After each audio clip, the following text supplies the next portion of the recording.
Everyone has that sad, like, shameful little snack they eat when they're alone, though. You know, everyone has that.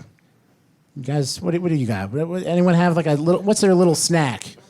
See, it's too personal. You don't even want to say it. You're too ashamed. I'll tell you mine. You know what mine is? Ritz crackers and bumblebee tuna. Chunky albacore. All the way. It's never a proud moment opening up a can of tuna. You know why tuna is such a sad food? Because it's like you're making food for a pet. But the pet is you. Who's my little guy? I am. I'm the only one here. I pushed everyone away.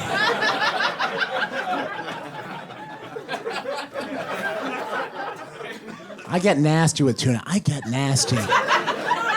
As long as we're all friends here, right? I just get disgusting with tuna. I have a beard. It's not a pretty picture. I drain the water if it's my birthday.